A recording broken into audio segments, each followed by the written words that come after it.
날 사람 한옥문 교회에서 만나니 정말 반갑습니다. 메리 크리스마스.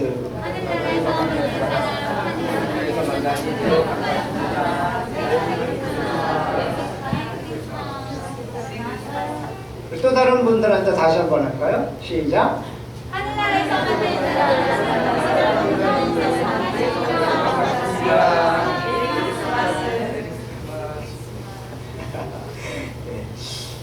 예수 그리스도는 하나님께서 우리에게 주신 최고의 선물입니다. 시작.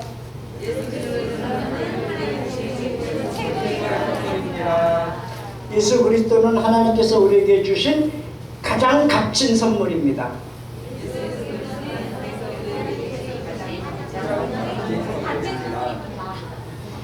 예수 그리스도는 하나님께서 우리에게 주신 가장 귀한 선물입니다.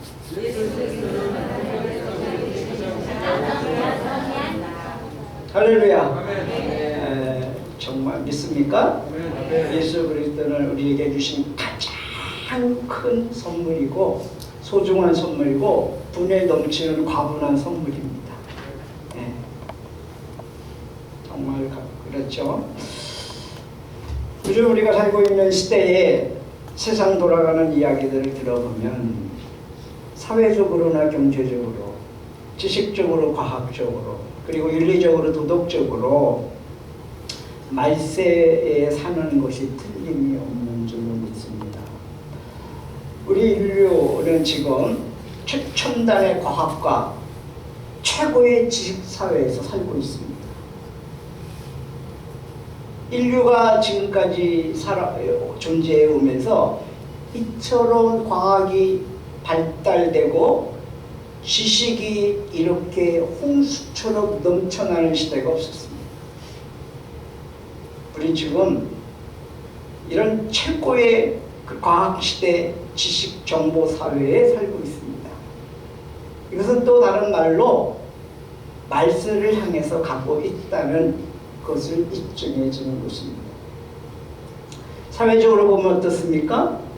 개인주의가 아주 팽배해졌습니다.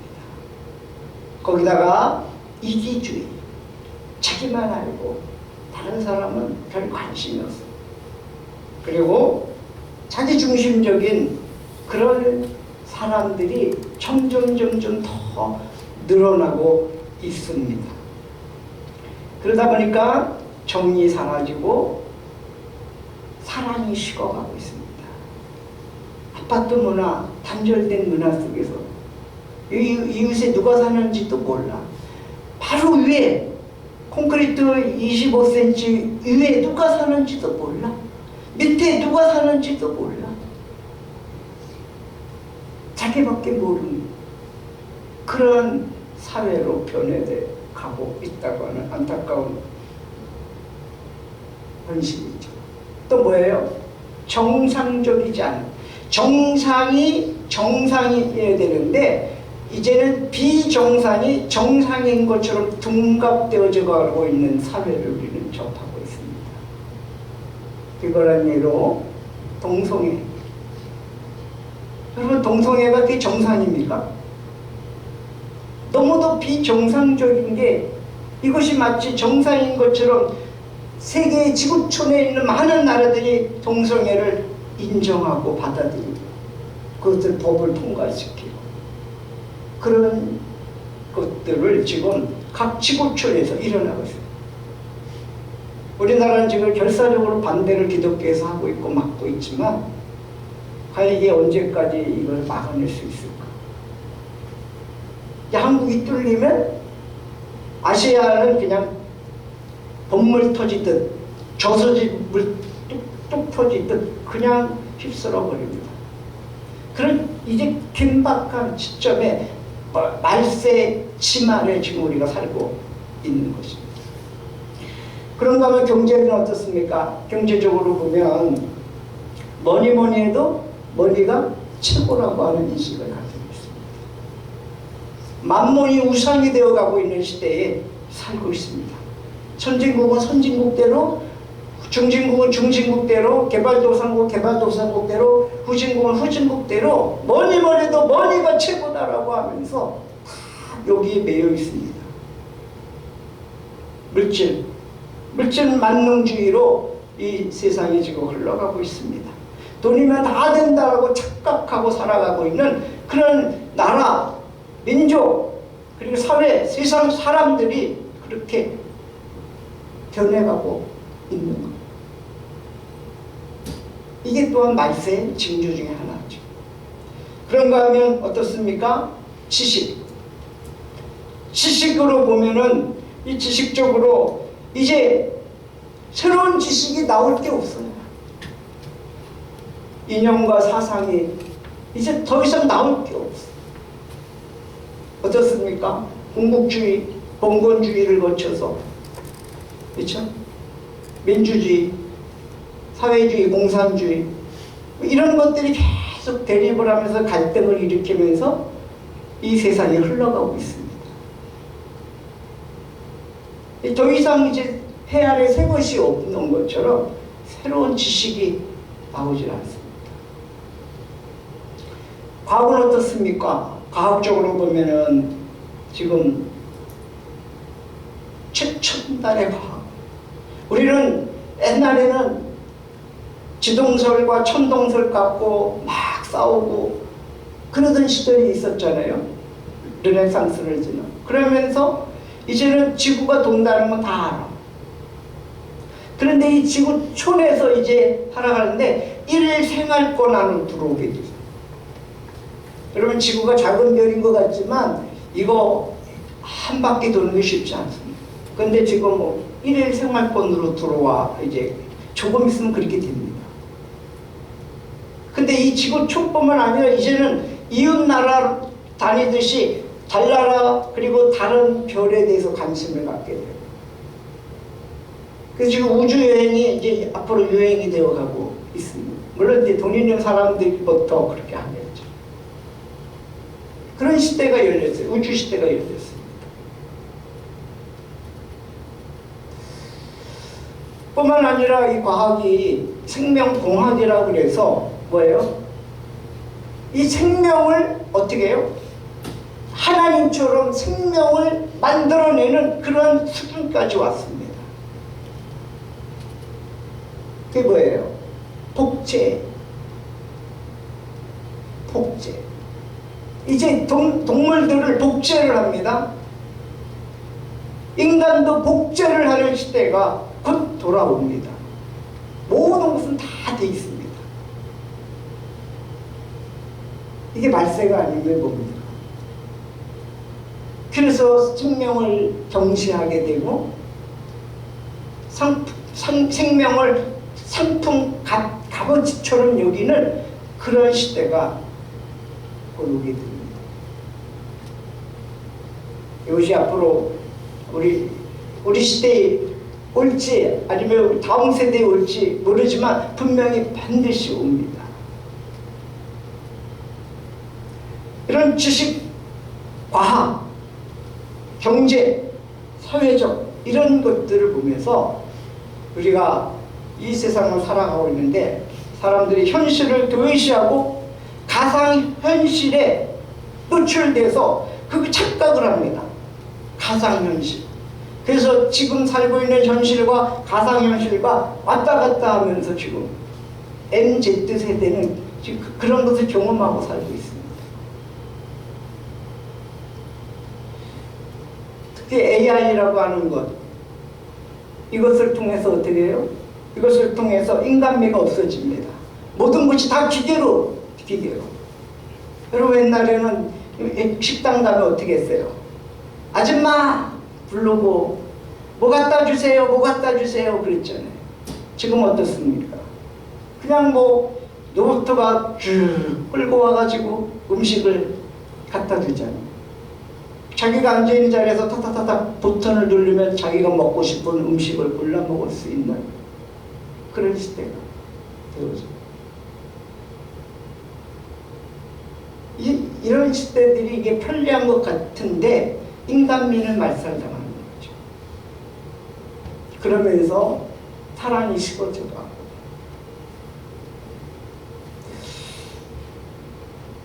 말세의 징조 중에 한 부분들이라고 생각이 되었습니다. 오늘 본문은 예수님께서 말세에 있을 이야기를 하시면서, 말세는 예수님께서 높고 높은 하늘 보좌를 마다하시고 낮고 천한 이 세상에 오실 때부터 말세인 것입니다. 오늘 예수님이 비유처럼 말씀하셨는데, 천국은 마치 등불 들고 신랑을 맞으러 나간 열 처녀와 같다라고 말씀하십니다. 다섯 처녀는 미련하고 다섯 처녀는 슬기롭다라는 것입니다. 예수님을 신랑으로 맞이하는 열 처녀 중에 반은 미련하고 반은 슬기롭다는 것입니다. 왜 예수님은 열 처녀의 비유를 말씀하시면서 5대5로 말씀하셨을까요? 아니 6대4 내는 7대3 3대7 4대6 뭐 이런 걸로도 말씀하실 수 있잖아요. 근데 5대5야. 다섯 처녀는 슬기롭고 다섯 처녀는 미련하다, 이렇게 말씀을 하고 있습니다. 여러분, 세상은 두 부류로 나누어진다는 거예요. 5대5. 다시 말하면 1대1이죠. 비율로 말하면. 그 안에서도 두 부류로 있습니다.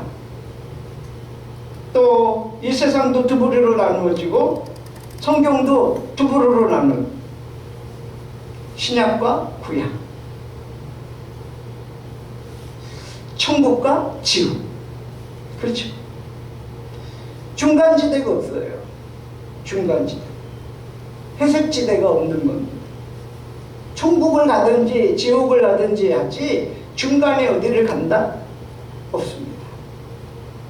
이것도 아니고 저것도 아닌 어떤 중간에 한 부분에 있는 것은 아닌 것입니다. 미련하고 어리석은 다섯 처녀이든지 아니면 지혜롭고 슬기로운 다섯 처녀이든지,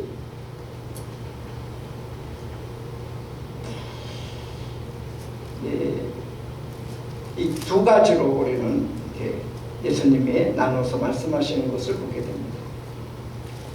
이런 상태는 신랑을 맞이하는 그들의 자세와 태도에서 결정이 된다고 하는 거죠. 결국 다섯 처녀들은 아주 항상 신중하지 못하고 성경 지명이 없고, 또 신랑을 맞이하는 날에도 평소처럼 자신이 지니고 있던 그런 성향을 이렇게 자연스럽게 드러내요. 허둥대둥 허둥지둥 준비 없이 그렇게 미련하고 어리석은 그런 다섯 처녀가 있는가 하면, 반대로 또 다른 다섯 처녀는 어떻습니까? 평소에 삶을 사는데 항상 사려가 깊고 깊은 생각을 하는 거죠. 그리고 분별력이 있고 신중했기 때문에 그런 태도가 신랑을 맞이하는 날에 자연스럽게 신랑을 맞이할 수 있었다는 거죠. 우리가 평소에 어떻게 살았느냐 아주 중요하죠. 주님의 재림 때에 어떠한 모습으로 우리가 주님 앞에 나갈지, 이것은 우리가 평소에 어떠한 삶을 사느냐, 특별히 우리는 신앙인들이니까 어떠한 신앙의 생활을 하고 있느냐에 따라서 판가름이 난다고 보는 겁니다. 여러분, 우리의 삶에 중요한 것은 기준이 누구냐? 기준이 뭐냐? 그것은 바로 우리에게 값진 선물을 주신 예수 그리스도인 것입니다. 예수님을 맞이하는 자는 슬기롭고 지혜로운 자입니다.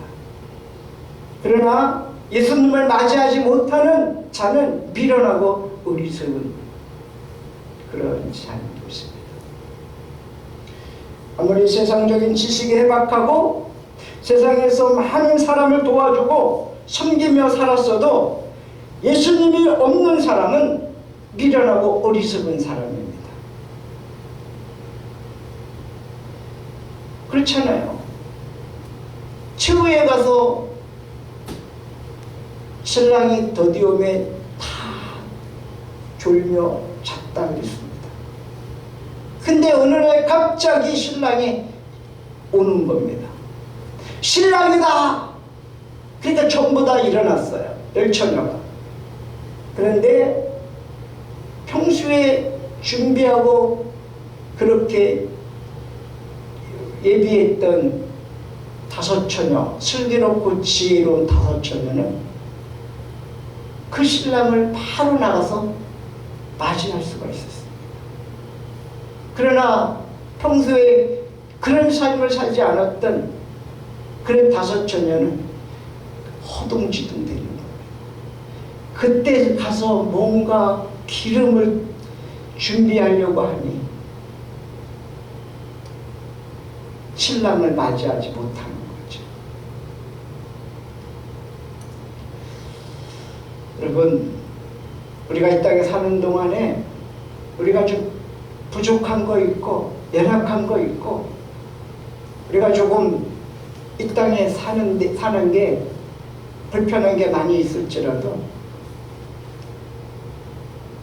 하나님 주신 가장 귀한 선물인 예수 그리스도와 함께 사는 삶은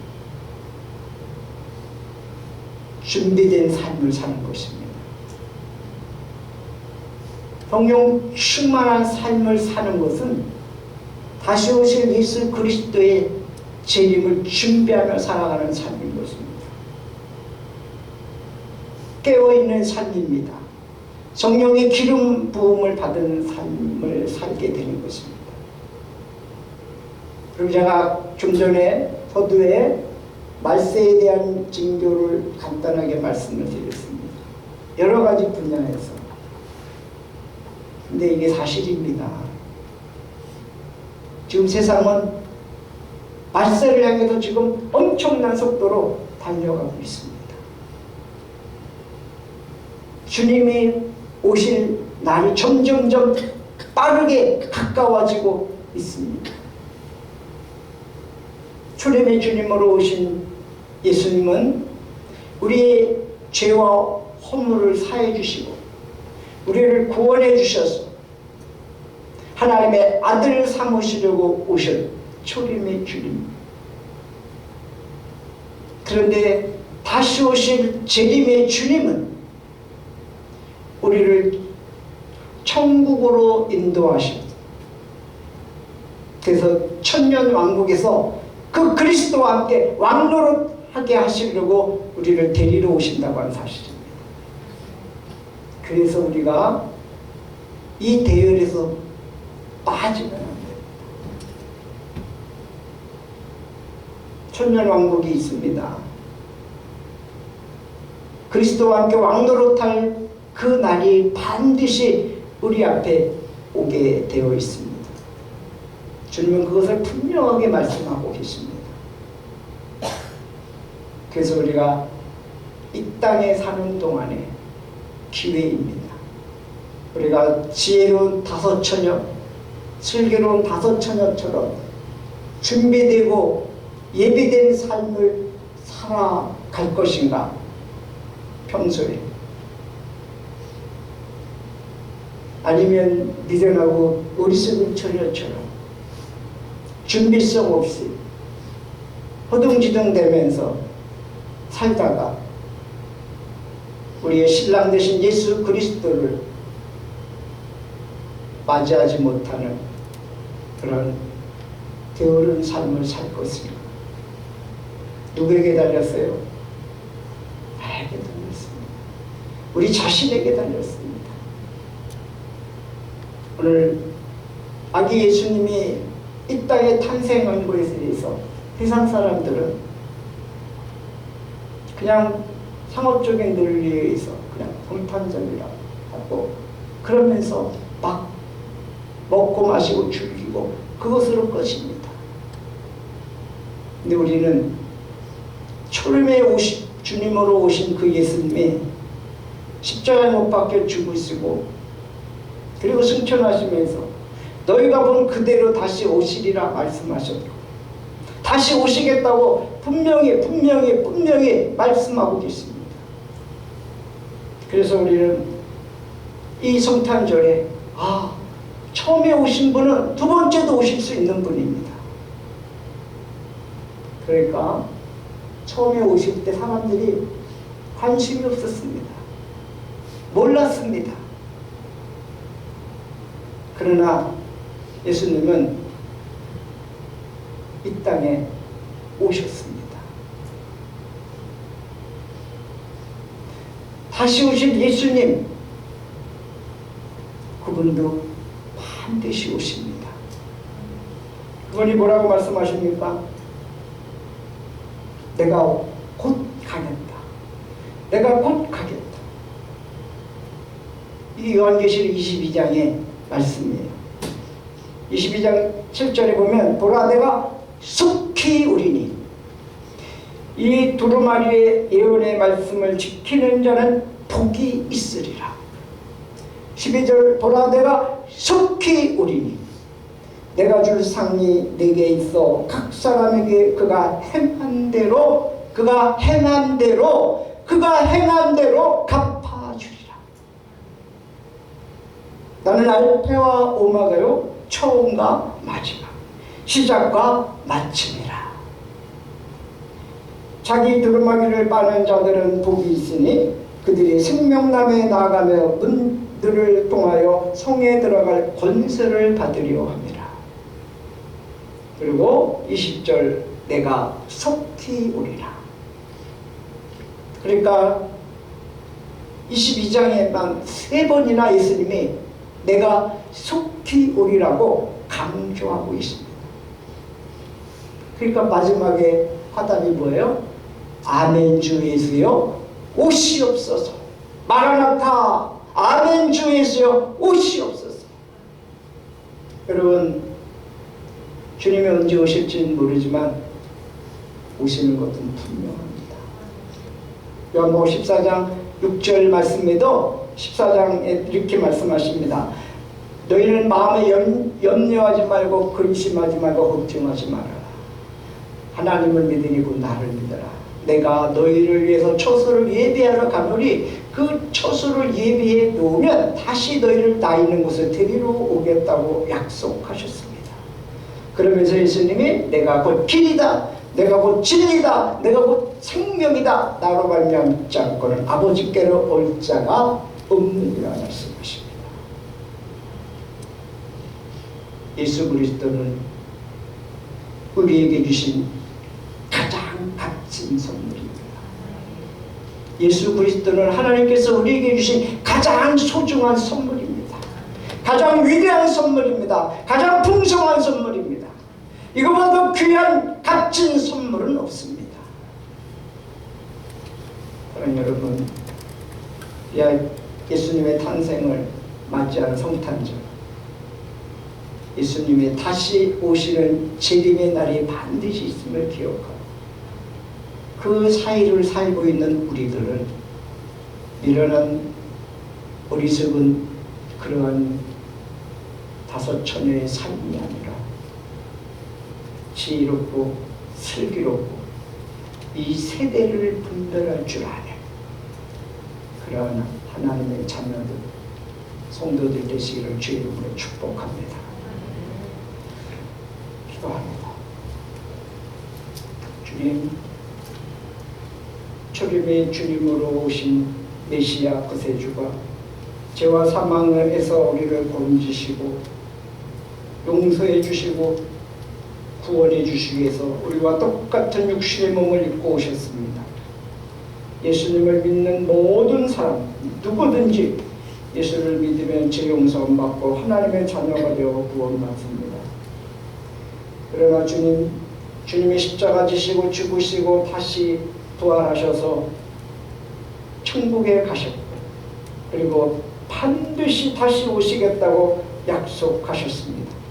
재림의 주님으로 다시 오실 예수님은 우리를 천국으로 인도하시고 우리를 천년왕국에서 그리스도와 함께 왕노릇하게 하시려고 반드시 다시 오신다고 말씀하십니다.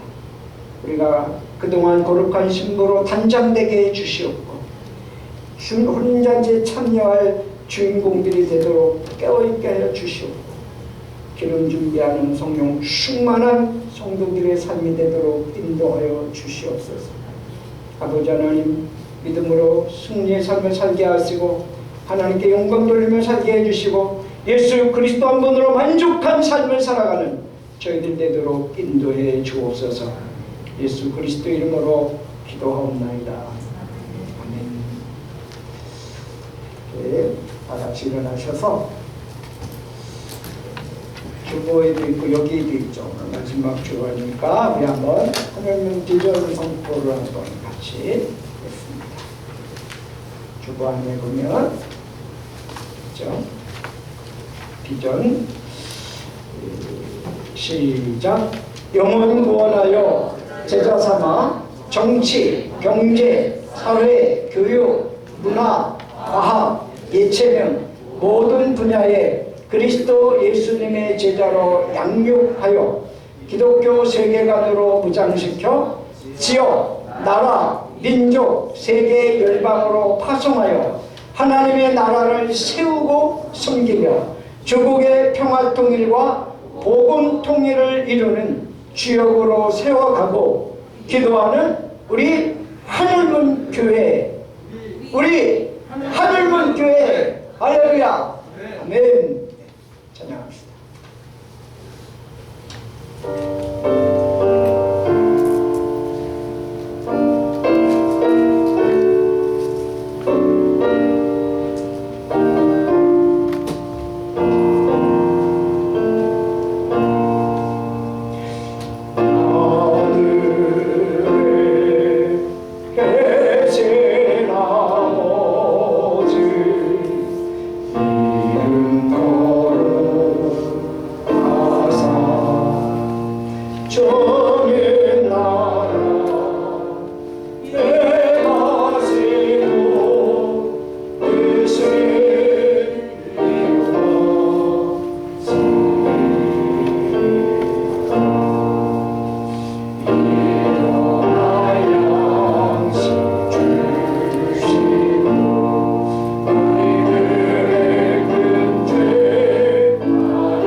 이제는 우리 주 예수 그리스도의 그 크신 은혜와 하나님 아버지의 무한하신 사랑하심과 성령님의 감화 감동 교통인도 역사하시니 이 땅에 구세주로 오셔서 우리의 죄와 허물을 용서해 주시고 우리를 예수 믿게 하여 자녀 삼아 주시고 구원받은 백성으로 하나님의 자녀로 그의 성도로 살아가게 해주신 그 큰 은혜를 감사하면서 다시 오실 예수 그리스도의 재림을 갈망하며 준비하는 성령 충만한 성도로 살아가기로 결단하는 사랑하는 성도들 보기 위해 저들의 가정 위에 저들의 사업과 직장과 생업과 학업과 범사와 이 나라 이 민족 위에 이제로부터 영원까지 함께 계시옵기를 간절히 축원하옵나이다. 아멘.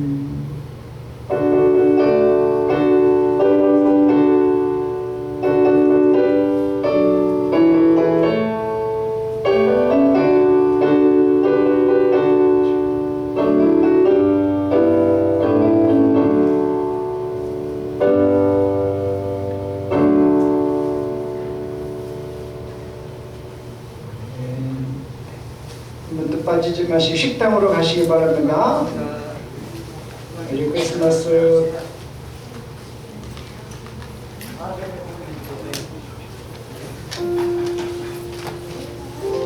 오셨어요? 메리 크리스마스. 회장 선생님, 메리 크리스마스. 선생님, 메리 크리스마스. 올 때마다 기분이 좋으시고.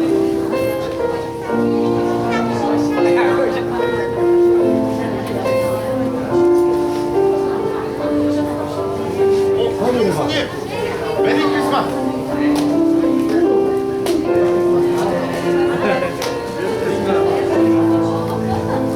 감사합니다. 메리 크리스마스. 이거 빨간색만 있어요.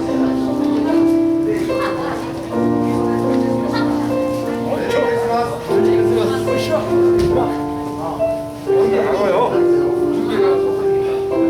아, 소금 집사님 잘하신다. 아이고, 오늘 기르셨는데 오늘 매주를 풀어준다.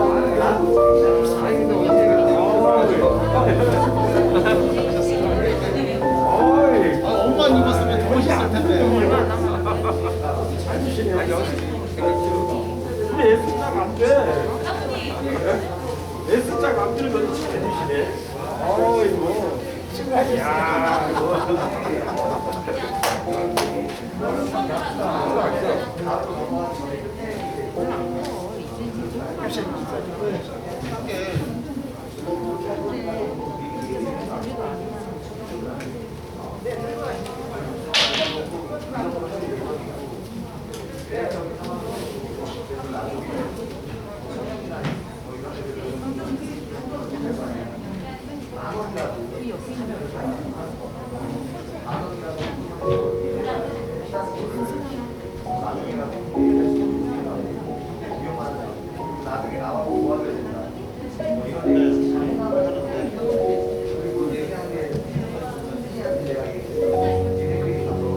야, 식당으로 합시다.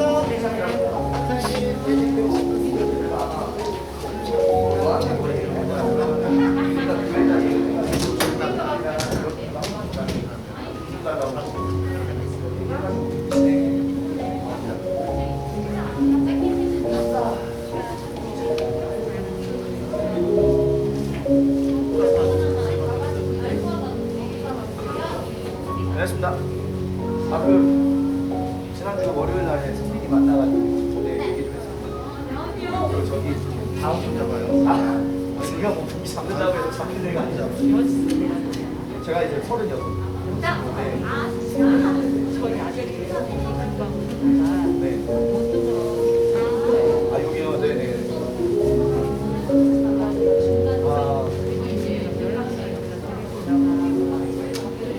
부담스러워하지 않을까요? 뭐 제가 연락드리는 거는 뭐 연락하는 거는 뭐 어렵지 않은데. 네. 아, 그래요? 뭐 거기서 아예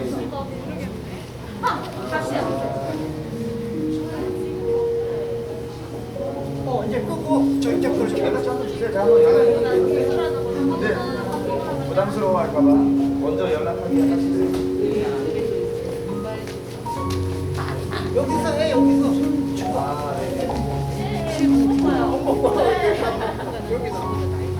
밥 먹으러 갑시다.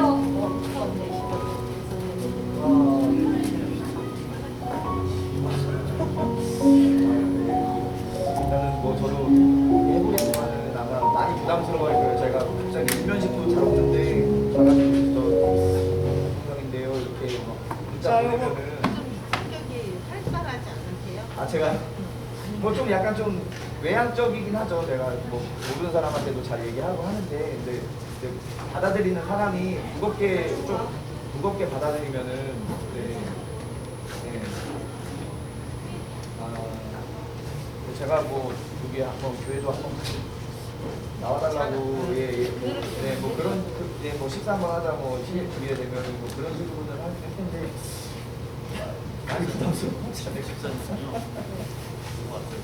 나도 네. 아이가 지금 식사로 가시죠. 식사로 가시죠. 네, 알겠습니다. 뭐 연락처 하나 주세요.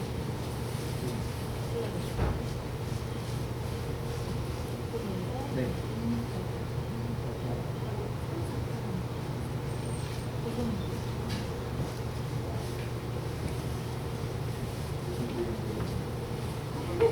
예, 제가 한번 전화 한번 문자 한번 드리겠습니다. 그 성민이 만나서 그 공사 얘기를 좀 했어요. 내년에 너무 추워가지고 보온제 좀 될 예정이다.